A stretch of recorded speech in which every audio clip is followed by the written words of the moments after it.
ఈరోజు ఒక యథార్థంగా జరిగిన ఒక కథ గురించి చెప్పుకుందాము. కథ కాదు, ఇది యథార్థంగా జరిగింది. ఒక భార్యాభర్తలు పెళ్ళైన తర్వాత గొడవలు అయిపోయి ఇద్దరికి విడిపోతారు. విడిపోయి విడికాయితాలు తీసుకుంటారు. విడికాయితాలు తీసుకున్న తర్వాత 6 సంవత్సరాలకి ఒక ట్రైన్లో కలుస్తారు. ఒక ట్రైన్లో కలిసి ఆ అబ్బాయి పేరు తరుణ్, ఈ అమ్మాయి పేరు శైలజ. ఆ తరుణ్ ఏం చేస్తాడు, పైన పైన సీట్ ఉంటుంది కదా ట్రైన్లో, ఆ పైన పడుకుంటాడు. పైన పడుకొని నిద్రపోతాడు. నిద్రపోయి కిందకు చూస్తాడు. కిందకు చూసేసరికి హఠాత్తుగా షాక్ అవుతాడు. షాక్ అయ్యి ఎవరాని మళ్ళీ చూస్తాడు. కళ్ళు ఇట్లా తుడుచుకొని కళ్ళు తుడుచుకొని చూసేసరికి ఈ కింద మాజీ భార్య శైలజ ఉంటుంది. నిజమా కాదనుకున్నట్టు లేచి కూర్చొని మళ్ళీ చూసి ఎగాదిగా చూసి అవును శైలజ అని అనుకొని శైలు అని పిలుస్తాడు. పైకి చూసిద్ది. పైకి చూసేసరికి మళ్ళీ పిలిచాను ఏమనుకుంటుందో అనుకొని మళ్ళీ తమాయించుకొని మళ్ళీ జాగ్రత్తగా కిందకి దిగొచ్చి దగ్గర కూర్చొని మళ్ళీ పిలిచి శైలు బాగున్నావా అని అడుగుతాడు. తలూపిద్ది బాగానే ఉన్నాను అన్నట్టు. తర్వాత ఆమె కూడా అడిగిద్ది మీరు బాగున్నారా అని. సరే తను కూడా తలూపుతాడు. తలూపిన తర్వాత ఇద్దరు కలిసి కాసేపు కూర్చుంటారు. కూర్చొని ఏం చేస్తున్నావు ఏందని ఇద్దరు ఒకరినొకరు అడుగుతారు. అడిగితే బాగానే ఉన్నాను అంటది. అట్లా ఇద్దరు చెప్పుకుంటారు. చెప్పుకున్న తర్వాత వాళ్ళిద్దరు మౌనంగా కాసేపు కూర్చుంటారు. అంటే విడికాయితాలు తీసుకున్న భార్యాభర్తలు కదా, ఏం చెప్పుకోవాలి అర్థం కాక అలా మౌనంగా కూర్చునేసరికి అంతలోకి వాళ్ళ మౌనం భంగం చేస్తానన్నట్టు టీ అబ్బాయి వస్తాడు. టీ అబ్బాయి వచ్చి టీ తాగుతారా అని అడుగుతాడు. టీ తాగుతావా శైలు అంటాడు. అంటే ఆహా వద్దు నాకు అని తలూపిద్ది. అంటే టీ తాగదు కానీ కాఫీ తాగిద్ది అంట. అవును మర్చిపోయాను నువ్వు కాఫీ తాగుతావు కదూ అంటాడు. అంటే ఇలా చూసిద్ది. అంటే నా నా టేస్ట్లు కూడా మీకు గుర్తున్నాయా అన్నట్టు ఇలా చూసిద్ది. ఇలా చూసేసరికి అవును అన్నట్టు తాగుతానంటది. తాగుతాను అనేసరికి ఈ శైలుకి ఏమైనా కాఫీ ఇప్పిస్తాడు. ఆ తరుణ్ ఏమన్నా టీ తాగుతాడు. టీ తాగిన తర్వాత అంటది కదా ఒక్క శాతం మీద అయితే తాగుతాను అంటది. ఏంటది అని అడుగుతాడు. ఏంటంటే నా డబ్బులు నేనే ఇస్తాను, నా డబ్బులు నేను ఇచ్చేటట్టయితే నేను కాఫీ తాగుతా లేకపోతే తాగను అంటది. సరే అంటాడు. సరే అని ఒక కాఫీ ఒక టీ తెప్పించుకొని ఇద్దరు తాగుతారు. ఇద్దరు తాగిన తర్వాత నేను ఇదివరకు మళ్ళీ కాదు, నేను ఇప్పుడు టీచర్గా జాబ్ చేస్తున్నాను, ఓ ప్రైవేట్ స్కూల్లో టీచర్గా చేస్తున్నాను, నాకు 15,000 వస్తున్నాయి నెలకి, నాకు నా డబ్బులు నా ఖర్చులు నేను వాడుకోగలుగుతాను అంటది.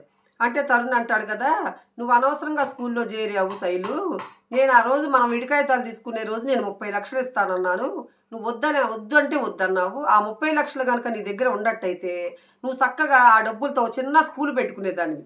ఆ స్కూల్ పెట్టుకొని ఆ స్కూల్కి నువ్వు ప్రిన్సిపల్లా చేసేదానివి. ఇలా టీచర్లుగా స్కూళ్ళ అమ్మటి వెళ్ళే పని లేకుండా నీకు పోయేది కదా, అనవసరంగా వద్దన్నావు అంటాడు.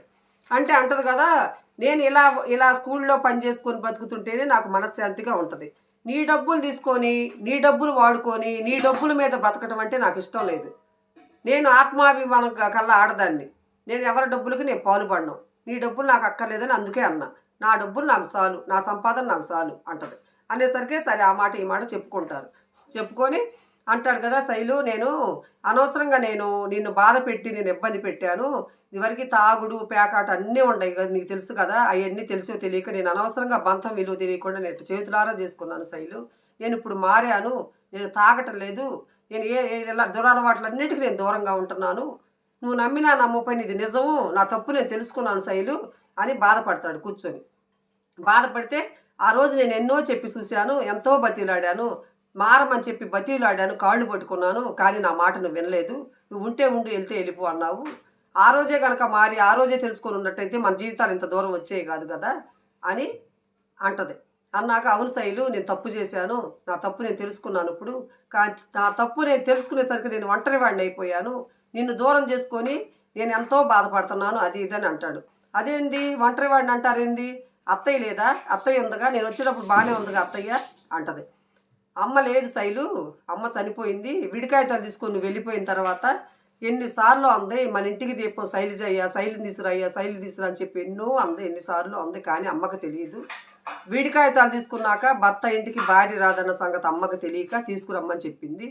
నేను ఎలా తీసుకొస్తాను, నువ్వు రావు కదా, నేను తీసుకెళ్ళినా కూడా నేను తెలిసో తెలియక చేసుకున్నాను శైలు, నేను బాధల పాలైపోయాను, నేను కష్టాల పాలైపోయాను, ఒంటరిగా మిగిలిపోయాను, రేత్రి పొగులు కుంగిపోతున్నాను అని చెప్పి బాధపడతాడు. బాధపడితే నిజమేను తెలిసే నువ్వు వినలేదు కాబట్టి బాధపడుతున్నావు అని చెప్పి సైలెంట్గా కూర్చుంటుంది. నువ్వు ఆ రోజే కనుక విన్నట్టయితే ఈరోజు మనకి 2 పిల్లలు ఉండేవాళ్ళు. నువ్వు చేసే శాస్త్రలకి, నీ తాగుడికి, నీ బాధలకి, నువ్వు పెట్టే టార్చర్లకి తట్టుకోలేక నన్ను కొట్టి తిట్టి 2 సార్లు నన్ను అభాక్ష అయ్యేటట్టు చేశావు. ఈరోజు 2 పిల్లలు ఉండేవాళ్ళు అంటది. అవును శైలజు, నాకు బాధగానే ఉందని కళ్ళంటే నీళ్లు పెట్టుకుంటాడు. తను చేసిన తప్పులకి, తను చేసిన దానికి ఈ 2 సార్లు అబాక్షన్లు అయిపోయి 2 గర్భిణీలు పోతాయి ఆ అమ్మాయికి. ఎన్నో తట్టుకుంది, ఎన్నో చేసింది, కానీ తట్టుకోలేని స్థితిలో బయటకు వచ్చింది. బయటకు వచ్చి విడికాయ తల తీసుకుని తన సొంత కాళ్ళ మీద తను నిలబడి పని చేసుకొని బతుకుతూ ఉంటుంది. తర్వాత వీళ్ళు అట్ట అలా ఇలా మాట్లాడుకుంటూ ఉండేటప్పటికి స్టేషన్ వచ్చేసింది. స్టేషన్ వచ్చేసరికి శైలు దిగుద్ది. శైలు అమ్మటేనే దిగుతాడు. దిగి శైలు ఎప్పుడు వస్తావు, మళ్ళీ రిటర్న్ ఎప్పుడు వస్తావు అంటాడు. అంటే మా అన్నయ్య దగ్గర ఉంటుంది మా అమ్మ, నేను మా అమ్మని చూస్తానికి వెళ్తున్నాను అని చెప్పిద్ది. అక్కడ దిగంగానే అంటే మరి అమ్మని చూస్తానికి వస్తున్నావు కదా, మళ్ళీ ఎప్పుడు రిటర్ను అంటాడు. నేను ఈ రోజు రాను, రేపు 9 గంటలకు వస్తాను, ఈ రోజు నేను రాను, అమ్మ దగ్గర ఉంటాను అని చెప్పింది. సరే అట్టయితే రేపు 9ంటికి నేను టికెట్ బుక్ చేసి ఉంచుతాను, వస్తావా గట్టిగా, నీతో ప్రయాణం చేయటం అంటే నాకు చాలా ఇష్టం శైలు, నువ్వేమనుకోవద్దు, ఒక మాట నేను నీతో రావాలని నాకు ఉంది, నువ్వు కాదనొద్దు అని బతిలాడతాడు. సరే అట్టయితే నేను రేపు ఉదయం 9 గంటలకు వస్తాను అని చెప్పి వెళ్ళిపోతే ఆ శైలు ఆటో ఎక్కి వెళ్తుంటే అలానే చూస్తా నిలబడతాడు. చిన్న చిరునవ్వు నవ్వుతా నిలబడి చూస్తూ ఉంటాడు. చూసి వచ్చేస్తాడు. తర్వాత రోజు ఆఫీస్ పని మీద వెళ్తాడు. అక్కడికి ఆఫీస్ పని మీద వెళ్ళి 2 రోజులు అక్కడ ఉండి ఆ పనులన్నీ పూర్తి చేసుకోవాలని వెళ్తాడు. వెళ్ళేసరికి ఇంక ఈ శైలు పరిచయం అయ్యేసరికి మనసంతా శైలు మీదే ఉంటుంది. మనసంతా శైలు మీదే ఉండి పని మీద ధ్యాస లేకుండా 2 రోజులు చేయాల్సిన పనిని ఒక్కరోజే గబ పని అంతా చేసేసుకొని ఆ నైట్ అంతా పని చేసుకొని తెల్లారిపటికి 9 గంటలకు వస్తానంది కదా, తెల్లారిపటికి గబా పని చేసుకొని వెళ్ళి అక్కడ ట్రైన్ వచ్చే కాడ కూర్చుంటాడు. కూర్చుంటే 9 గంటలకు వెళ్ళి కూర్చుంటాడు. 10 అయింది, ఇంకా రాదు, ఇంకా రావట్లేదు ఏందని చెప్పి మళ్ళీ స్వస్థ కూర్చుంటాడు.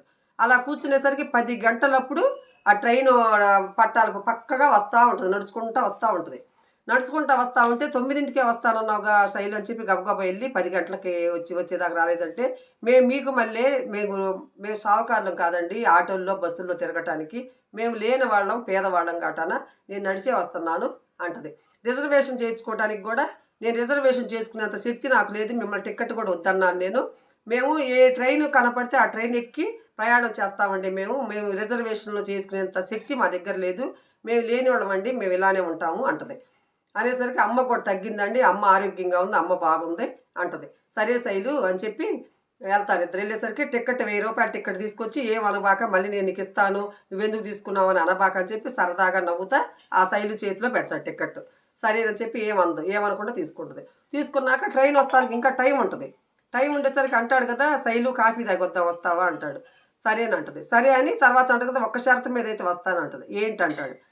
నువ్వు నాకు టికెట్ తీసుకున్నావు కాబట్టి నీ కాఫీ ఖర్చు నేను పెట్టుకుంటా, అలానికి ఇష్టమైతే నేను వస్తా అని ఆ శైలు కూడా సరదాగా అంటది. ఇద్దరు కలిసి నవ్వుకొని వెళ్ళి కాఫీ తాగుతారు. కాఫీ తాగిన తర్వాత టికెట్లు అవి తీసుకొని వచ్చి మళ్ళీ ట్రైన్ ఎక్కుతారు. ట్రైన్ ఎక్కిన తర్వాత కూర్చొని మాట్లాడుతూ ఉంటాడు. ఏం చేస్తున్నారు మీ అమ్మకు బాగుంది, అది ఇదండి కష్టాలని చెప్పుకుంటూ ఉంటాడు. నాకు ఇలా జరిగింది శైలు, అలా జరిగింది, నేను చేతులు అలా చేసుకున్నాను, ఇవాళ నాన్న నరకం పడుతున్నాను, నిన్ను మిస్ చేసుకున్నాను, నీకు విడికాయతాలు ఇవ్వకుండా బాగుండేది, నేను అనవసరంగా విడికాయతాలు ఇచ్చాను, నేను తొందరపడ్డాను, నాదే తప్పు అని చెప్పి కళ్ళమ్మ నీళ్ళు పెట్టుకొని బాధపడతాడు. బాధపడితే సైలెంట్గా మౌనంగా కూర్చుంటుంది. కూర్చొని ఆ పక్కన సీటు పక్కన కూర్చుంది, ట్రైన్ పక్కన సీటు పక్కన కూర్చుంటుంది. కూర్చునేసరికి మంచి చీర కట్టుకొని ఉంటుంది. వచ్చేటప్పుడు కట్టుకున్న చీర కంటే ఇంకో చీర కట్టుకొని ఉంటుంది. చాలా అందంగా కనపడిద్ది ఆ తరుణికి. అందంగా కనపడేసరి చూస్తా కూర్చుంటాడు. ఒకప్పటి నా భాగస్వామి శైలు ఎంత అందంగా ఉందో చూడు అనుకొని కూర్చుంటాడు. చీర వెళ్ళేటప్పుడు చీరలోనే బాగుంటుంది.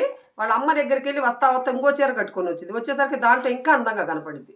అందంగా కనపడి ట్రైన్ పక్కనే కూర్చునేసరికి ఈ జుట్టు ఎగురుతూ ఉంటుంది, గాలికి ఎగురుతూ ఉండి ముఖం మీద పడతా ఉండేసరికి ఇంకా అందంగా కనపడేసరికి కూర్చొని సైలెంట్గా చూస్తూ ఉంటే అంటది కదా, ఎందుకని అలా కూర్చున్నారు, మాట్లాడండి, మనం భార్యాభర్తలం కాకపోయినా కనీసం ఫ్రెండ్గానైనా మాట్లాడుకోవచ్చు కదా, మాట్లాడండి అంటది. ఫ్రెండ్షిప్పా నీతో ఫ్రెండ్షిప్ ఏంది, నీతో నాకు ఫ్రెండ్షిప్ వద్దు అంటాడు.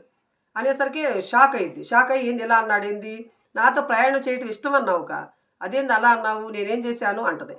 కాదు, నీతో ఫ్రెండ్షిప్ నాకొద్దు, నువ్వే కావాలి, నీతోనే నేను ఉండాలి, నువ్వే కావాలనుకుంటున్నాను శైలు, నా బాధ అర్థం చేసుకో, నా బాధ మన్నించు, నేను అంటే నువ్వు పెళ్లి చేసుకోలేదని ఫస్ట్లో అడుగుతాడు కదా, చూడగానే పైనుంచి కిందకి దిగొచ్చి నువ్వు పెళ్లి చేసుకోలేదా శైలి అంటే చేసుకోలేదంటది. తను కూడా చేసుకోలేదంటాడు. అడిగితే ఇద్దరు చేసుకోలేదని చెప్పుకున్నారు కదా, ఇద్దరు కలిసి చెప్పుకోవటానా, నాకు నువ్వే కావాలా, నేను వేరే వాళ్ళని చేసుకోలేను, నేను వేరే వాళ్ళని నా జీవితంలోకి రానేను, నాకు నువ్వే కావాలి శైలు, నిన్నే తలుసుకుంటా బాధపడుతున్నాను, నేను తెలుసో తెలియక తప్పు చేశానని చెప్పి చేతులు పట్టుకొని బాధపడతాడు. చేతులు పట్టుకొని బాధపడితే ఏం మాట్లాడదు, మెదకుండా ఉంటుంది.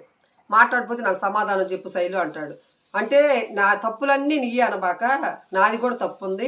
నేను తెలిసే తెలియక, నాకు అప్పుడు తెలియదు, నేను కూడా తొందరపడ్డాను, తెలిసే తెలియక నేను తప్పులు చేశాను, నా తప్పు కూడా ఉందండి, నన్ను కూడా క్షమించండి, నేను తెలిసే తెలియక చేసుకున్నాను, నా జీవితం మీద నాకు ఇప్పుడు తెలిసి నేను బాధపడుతున్నాను, నాకు మీరు కావాలి, నేను ఒంటరిగా ఉండలేను, నా తప్పు కూడా మన్నించండి అని చెప్పి తను అంటది.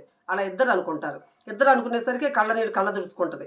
ఆ అమ్మాయికి ఏమన్నా కోపం వచ్చి బాధ వేసినప్పుడు ఏం చేసిద్దంటే, బాధ కనపడకుండా ఉండటానికి అప్పుడు ఆ అబ్బాయి దగ్గర ఉండేటప్పుడు, తరుణ్ దగ్గర ఉండేటప్పుడు కూడా బాధ కనపడకుండా ఉండటానికి పక్కగా తిరిగి ఎవరికి నవ్వి కళ్ళు తుడుచుకుంటూ ఉంటుంది.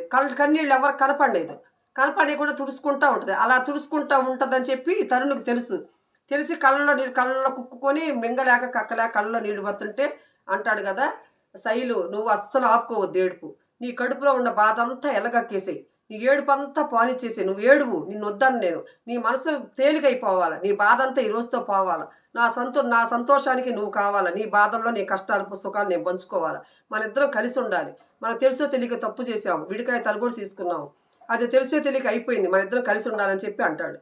అంటే పెద్దగా ఏడ్చేసరికి పట్టుకొని గట్టిగా పెద్దగా ఏడ్చింది. ట్రైన్లో అందరూ ఉంటారు కదా, అందరు చూస్తారు, ట్రైన్లో వాళ్ళు అందరూ ఇళ్ళకల్లేనే చూస్తూ ఉంటారు.